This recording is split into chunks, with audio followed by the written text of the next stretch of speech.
Chloe Peterson says, sources confirmed to me, Caitlin Clark suffered a very mild bone bruise in her left ankle on August the 7th. So Caitlin Clark basically got hurt again. How did she get hurt again? I don't know. It's definitely looking hella spooky right now, because if Caitlin was hurt and supposed to have been not doing certain things, how do the Fever organization allow her to get hurt again? Okay, this is wild and it's gut-wrenching. Devastation has just absolutely slammed Indiana Fever Nation. We're talking another injury, another setback, another brutal reminder that even legends aren't immune to catastrophe. Caitlin Clark, this unstoppable force who packed arenas and basically turned them into cathedrals, is now trapped in this purgatory of endless injury reports. And there's no end in sight. But here's the kicker. This time, it's not just about missing a few games. We're talking about missing an entire season. This is about the systematic destruction of the most electrifying talent the WNBA has ever seen. What were the odds that the Indiana Fever would miss the playoffs prior to this season taking place? Just there's so much fishiness going on in this league, and you just sniff around a little bit, you can tell. What is the payout for somebody who bet, the Indiana Fever with Caitlin Clark, with a new head coach, with all these new additions? What's the payout if they just, surprise, miss the playoffs? Indiana Fever reporters, beat writers, pawns, whatever you want to call them, they are suddenly reporting an August 7th ankle injury. And get this, the numbers alone tell a story that would make even the most optimistic fan just want to grab a tissue. Caitlin Clark has already missed 22 games this season. Think about that for a second. 22. That's actually more games than some players miss in their entire careers. Let that sink in. None of this stuff, why tell us now? None of this stuff is it's not making sense, man. I mean, this organization, man, it's being run like a mom and pop shop, bro. God, what is going on? What is going on, man? I mean, it's ridiculous at this point. It's just flat out, it's absurd. I don't even, nobody knows what's going on. Everybody's liars. We can't get the truth about anything. There's a video of Caitlin Clark trying to jog. She looks awful just trying to trot. I mean, I don't know what's going on. This is terrible. I told y'all, it's a wrap. I don't want to say it's a wrap. I told y'all she's done for the season. It's a wrap. This is the same woman, remember, who never missed a single game during her 4 years at Iowa. The same player who powered through every single contest in her rookie WNBA season. And now she's basically collecting injuries like trading cards. First, a left quad strain, then a left groin injury, then a right groin injury. And if that wasn't enough, she just picked up a bone bruise in her left ankle, all while trying to rehab from the other injuries. Honestly, it feels like we're watching a masterpiece get vandalized right before our eyes. Because Caitlin Clark is the most covered player the WNBA has ever seen. So if she had an injury or tweak something or hurt something almost 2 weeks ago, you probably think we would have heard about it by now, right? Right. Scott Agnes reports Fever All-Star guard Caitlin Clark tweaked her left ankle during a workout in Phoenix, league sources told Fieldhouse Files. Chloe Peterson confirms this. Sources confirm to me that Caitlin Clark suffered a very mild bone bruise in her left ankle. A tweak, bone bruise, forget it. Okay, let's talk about what we're actually witnessing here, because you need to understand this isn't just some run of bad luck. No, this feels systematic. This feels calculated. This is a WNBA literally watching their biggest star get carved up piece by piece, and they're doing absolutely nothing about it. Clark's 2025 season started with such insane promise. The Indiana Fever had built a championship-caliber roster, right?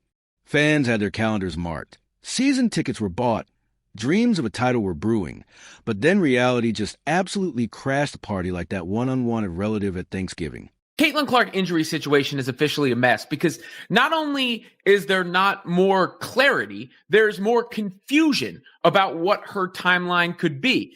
And that's coming on the heels of it seeming to be pretty clear when Clark would return to the court, or about when she would return to the court. It was said on the ESPN broadcast on August 12th that Stephanie White hoped Clark would be back in practice this week. Open portion of practice, Clark is not seen. And Stephanie White afterwards said it's status quo until Clark is back at practice. Well, what changed, right? I know there's never been a direct timeline, but all the signs seem to point in the direction of Clark returning soon. The first domino to fall was that left quad strain, which sidelined her for 5 games. But Clark being Clark, she bounced back like a boss, dropping 32 points on the defending champion New York Liberty. For one brief shining moment, it honestly felt like the basketball gods were smiling on us again. But here's the kicker. That smile was a cruel, cruel joke. The left groin injury came next, stealing for more games from fans who just desperately wanted to watch greatness. And when she finally did return, she just wasn't the same.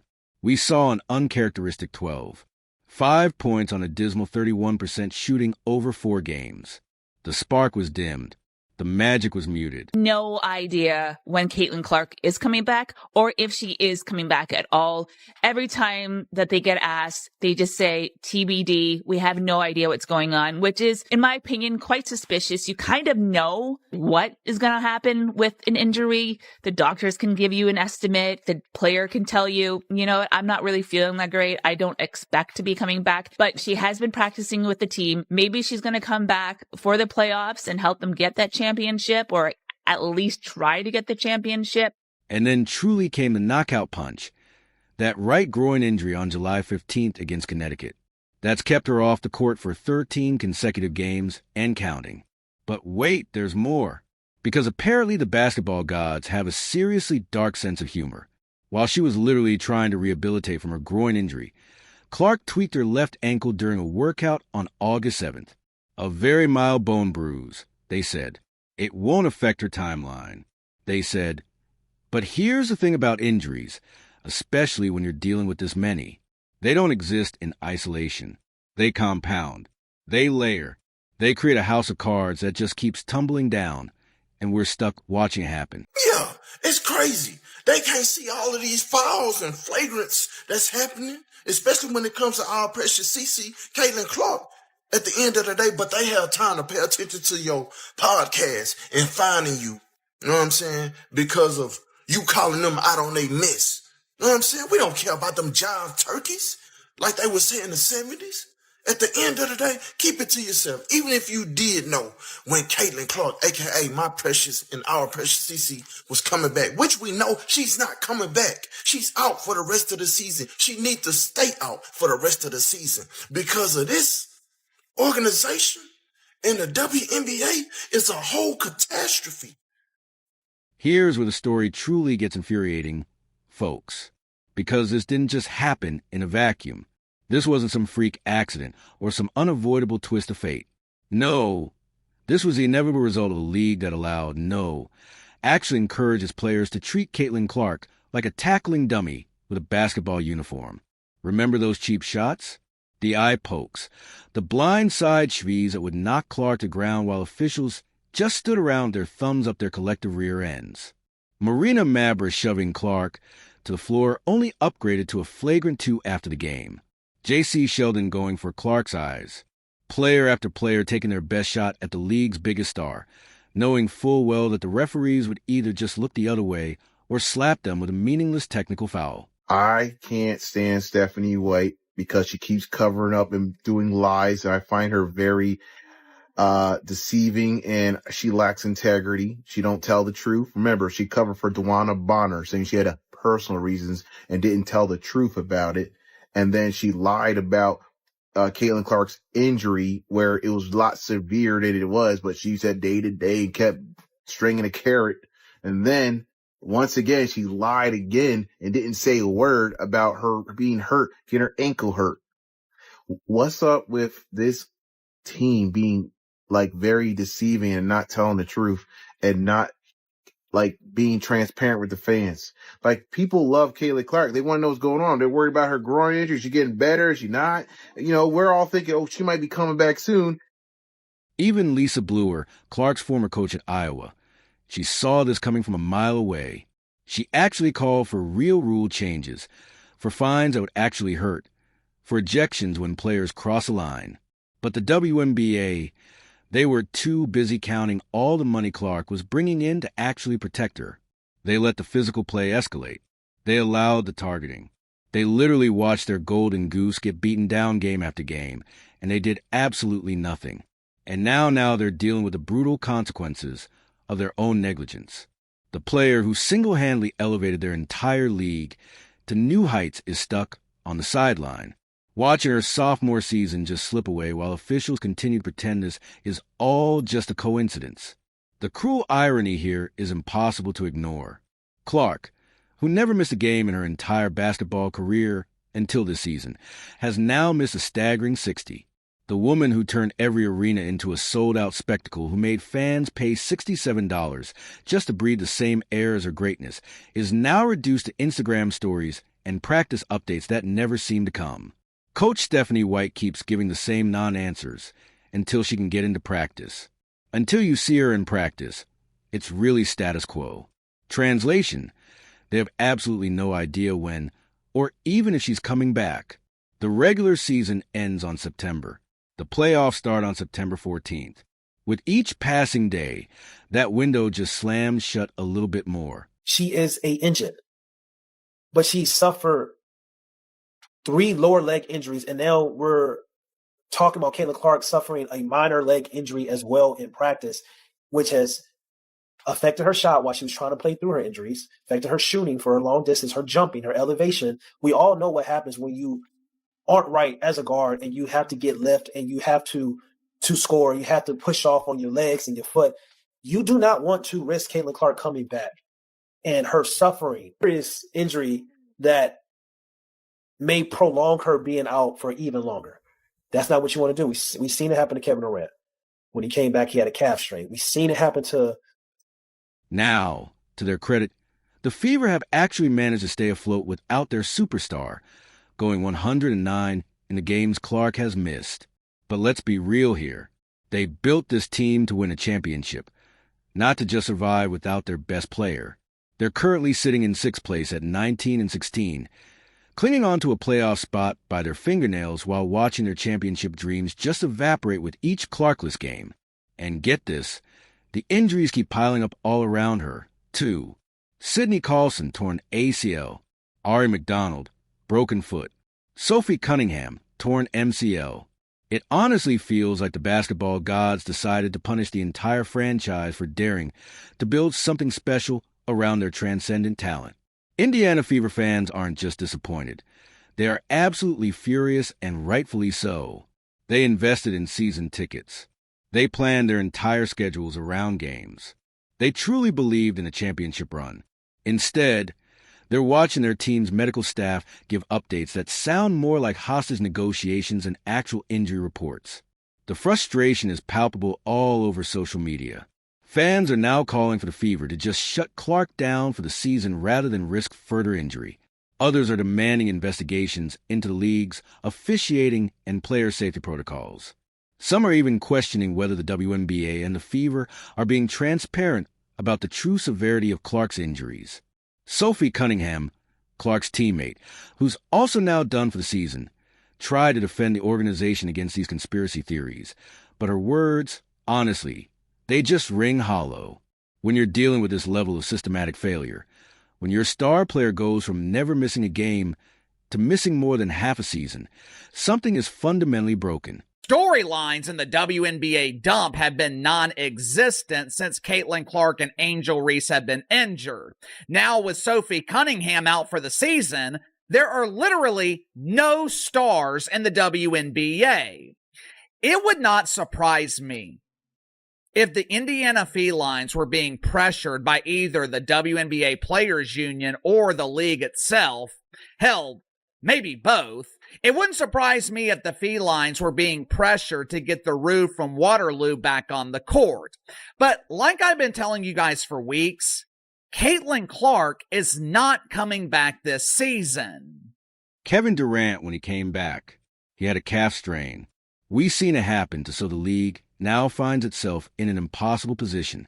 Their biggest draw, their most marketable star, their golden ticket to mainstream relevance is basically just collecting dust on the bench.